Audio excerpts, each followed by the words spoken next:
To thee will I cry, O Lord, my rock. Just stop there. He's called the Lord his light and his salvation and the strength of his life in the previous chapter. And now he says, unto thee will I cry. Or remember, David had a lot to cry about. David had Adonijah at the end of his life. His own son betray him and try to take the throne away from him. When he was a middle-aged man, his other son, Absalom, going backwards through his life, his other son, Absalom, actually was much closer to taking the throne from him. In other words, threatened his life, threatened his livelihood, threatened his position in the world. This is people that are his sons. These are not strangers or enemies. These are betrayals within his own household. I don't know if you've ever been betrayed by someone you thought you could turn your back on, and you did turn your back on, and then only to find out that not only should not you have turned your back on them, but you probably should have had your guard up. It's horrifying, and it takes all the wind out of your sails. It's a very painful, emotional experience to go through, to have someone betray you who you thought you could count on. And certainly we think we can count on our own family and our own blood. We think we can count on our own sons. So David thought he could count on his own sons, only to find out that his own sons are plotting his own demise and assassination, possibly. The man that he was best friends with, Jonathan, doesn't betray him, but basically turns his back on him and won't have anything to do with him because it's dangerous for both of them. So he's got a loss there. Saul tried to kill him, as we know. The Philistines never forgave him for killing Goliath, and they tried to kill him his entire life. The reason I'm bringing all this back up is to remind you that David had real reason to cry unto the Lord. There's a lot of us, my grandfather used to say this. He said, a lot of us go to the phone when we should be going to the throne. I like that. It's even more pertinent today, where people aren't going to this phone, but they're going to this phone, to occupy our mind or to distract us from some problem that we've got, or to get our head off of something that's troubling us and onto some mindless doom scrolling. We've all done it, I suppose, but certainly not healthy, and we're not going to find any help there. That's the point. We're not going to find any help wherever we go. We pick up the phone, we want mom to pet on us a little bit and tell us how great we are, so we call our mother and she makes us feel a little better. My mom does. I don't know if any of you do that. But maybe call up your best friend, or maybe even call up somebody in this building and tell them what's going on. We're constantly going to the wrong sources of power for healing and for help. And David understood where his help came from. David understood where his strength came from. David understood where power came from. David understood that Jesus Christ was the fountainhead. It's fine to go downstream and drink from the fountain, but there's a lot could happen between here and the fountainhead. If I'll just go to where it's bubbling out of the ground and drink from that, I'll be sure that it's pure. Probably shouldn't tell you all this. You're not supposed to do it, but in Wakulla Springs, when I jump off the high dive, I go straight to the bottom, take a big old swig of water, because I know it's pure, because it's coming right out of the ground, right out of the aquifer. So it can't. There's nothing in between there and me. So here we go. I'm going to drink the purest water that there is. That's what it's like going to Jesus Christ. You're going to the fountainhead. You're not going to where it's been mixed and mingled and polluted with some salt water and some other things, and maybe matter floating. I won't describe what kind of matter, but other matter might be floating downstream. But if we go to the fountainhead, we can be sure that it's absolutely pure and unadulterated. And that's what David's doing here. That's why David is such a strong character in the Bible, because he did have problems like you and I have problems, probably greater problems than you and I. None of my sons have tried to kill me yet. I hope that they never do. None of my daughters have ever betrayed me. My wife hasn't made fun of me in a very public forum like David's wife did. There's lots of problems David had that probably you and I will never face. He had big, gigantic problems but he had a big, gigantic God that he knew he could go to strengthen him and to help him and actually give him protection. So he goes there. He said, "Unto thee, O Lord, will I cry. O Lord, my rock." Now, why does David, the psalmist, describe God as his rock? It's an interesting thing. I think that every teacher ought to be a psychologist. Psychology is to study the brain. And if you're in education, you're firmly in the brain business. And if you don't think you're in the brain business, then you need to get out of the business. So educators ought to be some sort of psychologist.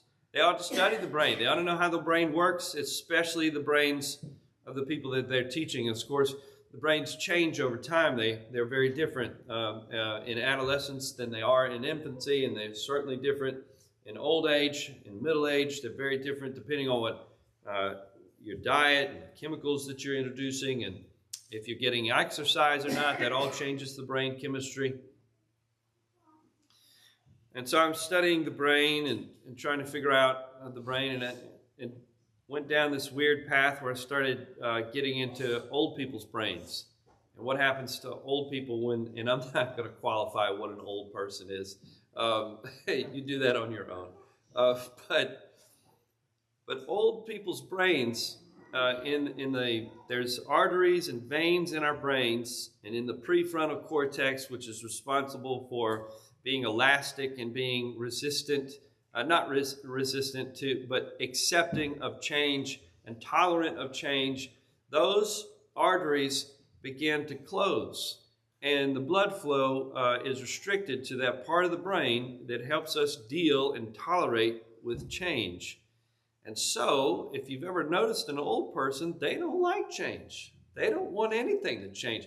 The older they get, the more it's not stereotypical, it's not in our imaginations, but the older that we get and the harder that those arteries become in the prefrontal cortex of our brain, the less tolerant we are of change. And some people, of course, and everybody's on a spectrum. Some people, those arteries only change a little bit. Some of them, they really harden down. And we know that causes certain diseases, dementia and Alzheimer's. But we've all had older people that we've moved out of their home environment and put them into a new environment, and they didn't tolerate it very well because their brain wouldn't allow them to tolerate it very well. And the sad fact of the matter is as we age, we get less tolerant of change. But the sad fact of the matter is, if you live on this earth, there is one thing for certain. There is one thing for certain. There's an old saying, death and taxes. I would say change. Add change into that equation, because everything changes. Your body is going to change. Your relationships will change. The structure of your life will change. There's a big cataclysmic change sometimes. Then there's incremental change. But there's always, our lives are always in flux. And so are the people around us. They're all going through changes. If you meet someone 20 years from now that you knew 20 years ago, and they say, "Man, you sure have changed," well, then they're just making a pretty obvious observation. And of course, they've changed as well. And if you don't think you've changed, look at a picture of yourself from 20 years ago. I think I could prove it to you. We're all changing. Probably not for the better. The world is changing. If you don't believe that, talk to an old person and see what their opinion of today's time is compared to the 1970s or the 1960s. They talk about the good old days. And what are they talking about? They're talking about a day and age before everybody had a personal computer, and then later a personal computer in their hand called a smartphone. They're talking about times before things that we tolerate and take for granted weren't tolerated or taken for granted back then. I mentioned this last Sunday. The Bible does predict this. Evil men and seducers shall wax worse and worse. The Bible doesn't say things are going to get better and better. It says they're going to get worse and worse. They're going to change for the worse. And I think Probably, not probably. That is true. That is true. And in a day and age where David is changing, things around him are changing, people around him are changing, he says, "Unto thee will I cry, O Lord, my rock." The one thing, the one constant that does not change, the one thing that you can count on to be the same today as it was yesterday, as it will be tomorrow, is the Lord Jesus Christ. But you know, he said in Deuteronomy 32, I quote this a lot because it is one of my favorites. Moses is about to die. And remember, Moses was the man who led the children of Israel across the Red Sea, who did many mighty things by the hand of God. The 10 plagues of Egypt, that's all Moses. He's Mount Sinai, the 10 commandments, that's Moses. He's smiting a rock and causing water to come out, that's Moses. Moses is the one that's there when manna falls from heaven. And Moses, because he smote the rock, God told him to speak to the rock, and he hit the rock instead of speak. Because of that small infraction, what seems to be insignificant for us is a large infraction for the Lord.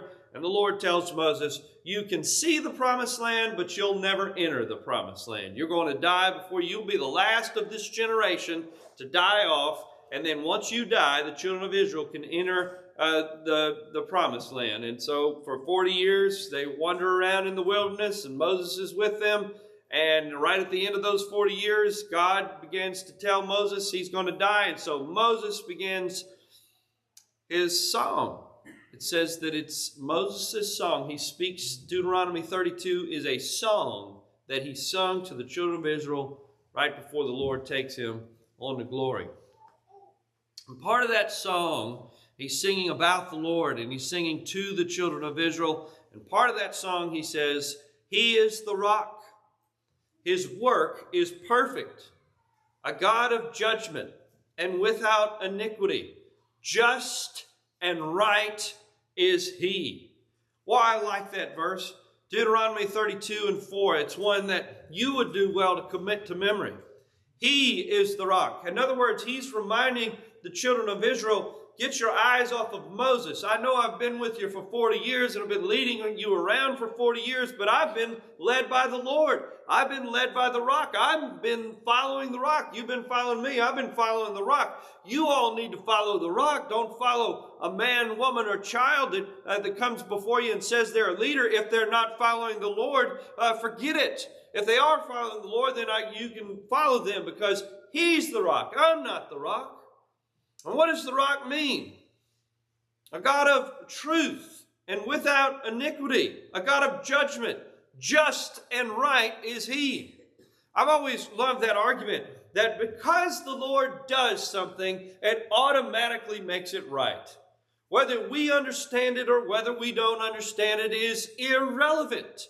His ways are not our ways. His thoughts are not our thoughts. He tells us they're high above you as the heavens are above the earth. So are my thoughts above your thoughts. God thinks in ways that you and I can't comprehend, can't know about, could never understand because we're not God. He's omnipotent and omniscient and omnipresent all at the same time. Those are three characteristics that he possesses that none of us know anything about. Being all-powerful, all-knowing, and all-present, all at the same time, and yet being able to restrain himself in his wisdom and in his judgment. All of his ways are judgment. Just and right is he, so that when he does something, when he says something, when he doesn't do something that we think he ought to do, he's right, we're not. I bet so many people that are angry at God because he didn't heal mama. He didn't answer my prayer when so-and-so was sick and I prayed and God didn't do anything about it, and so I'm never going to church again. I've heard people say things like that. And in the moment, of course, I'm compassionate and merciful. Maybe I ought not be. Maybe I ought to just tell them. But I can't bring myself to say anything. I just kind of nod and smile and make up my mind to pray for them. But what I'd like to say is this. God is right. Whatever God did or whatever God didn't do, whether you understand it or agree with it, is irrelevant. He's the rock. You're not. He's the God of judgment and truth and without iniquity. Just and right is He.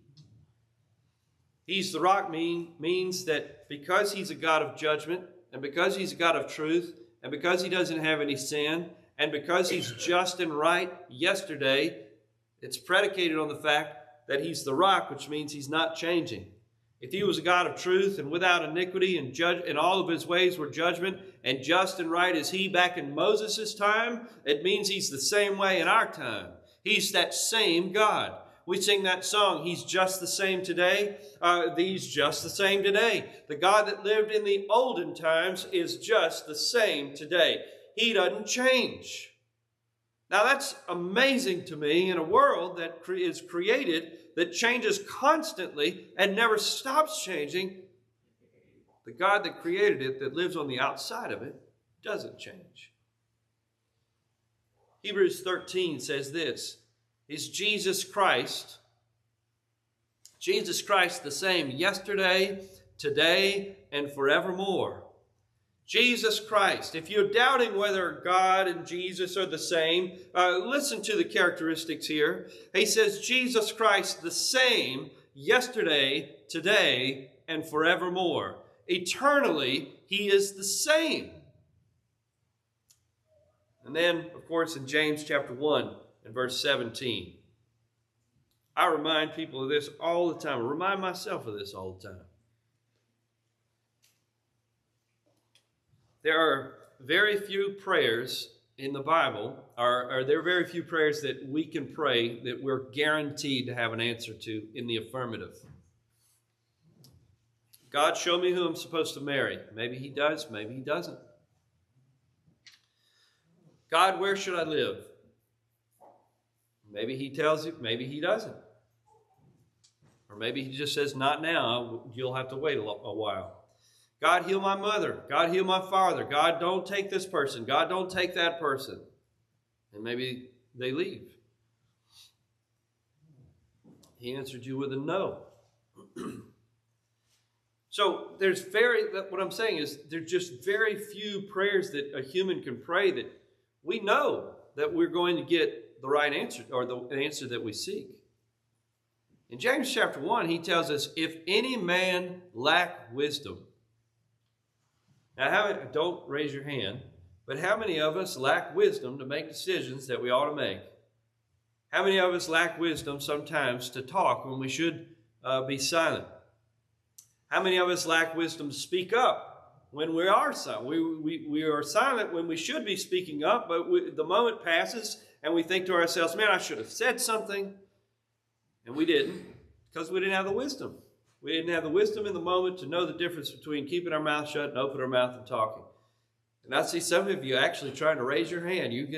That's good. You're identifying with what I'm saying right now. Of course, we all lack wisdom from time to time. We all lack discretion. We all lack the knowledge that we should have in the situation. Situational awareness escapes us, and we're not sure of what to do and when to do it. And there's a big difference there. What to do and when to do it. Timing is also important. We can do the right thing at the wrong time, makes it wrong.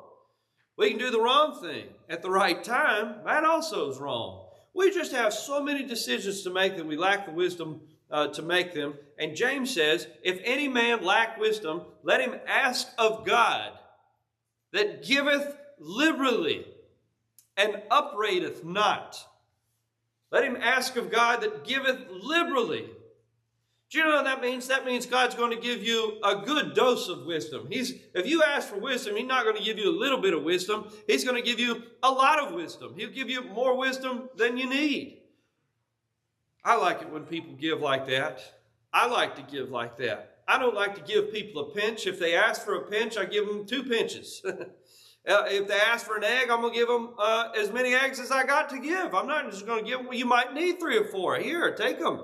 Oh, no, no, you take all of these. I don't need them. I'll get some more. That's how God gives. When He does give something, that's how God gives. He gives liberally. And then not only does he give wisdom liberally, if he gives wisdom liberally, that tells us about how he gives all of his blessings. He doesn't give some of his blessings liberally and some of his blessings conservatively.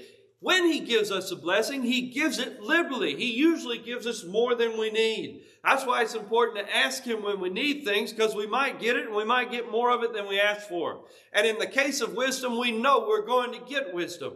He says, let him ask of God that giveth liberally and upbraideth not. Have you ever been made fun of for asking a question? I have, and I'll tell you, I'll just bare my soul. It was 20 years ago, and so I think I can tell this now, and it won't be too embarrassing. Do you know, I was getting a history degree. It's so embarrassing. I was getting a history degree, which means, and I was in the last semester, not the last semester, I guess I was in the third to last semester of a 4-year history degree. Been studying history for 3.5 years. And I remember I was taking a class on Latin American relations. That's kind of interesting, isn't it? Latin American relations to the United States in the 20th century. We were studying the different countries that have interacted, the different characters that have interacted with the United States and how we've interacted with them. Fairly interesting stuff. And we were supposed to do a paper, and the professor got up and he said, all right, we're going to have a 20-page paper due in a couple of weeks. It needs to have at least 15 primary sources and at least 20 secondary sources to get a passing grade. So 15 primary sources, 20 secondary sources. Now, if you know anything about studying history, you know that primary source is a source of information directly from the person or the thing when the event happens. So it could be a diary that somebody wrote, an eyewitness account, an interview, a newspaper article, but it had to have been from the actual time, an eyewitness that was there, that saw it, that experienced it. It could be anybody, it doesn't matter, but it could be even an article of clothing, just something that's authentic to the time that you're studying. And then a secondary source, of course, is like a textbook. It's like somebody commenting on one of those things. It's a commentator. And here I am, and I'd been studying history for 3.5 years, and all we use in history is primary sources and secondary sources. And I had a moment, and I had this panic come over me, and I couldn't remember what a primary source and a secondary source was.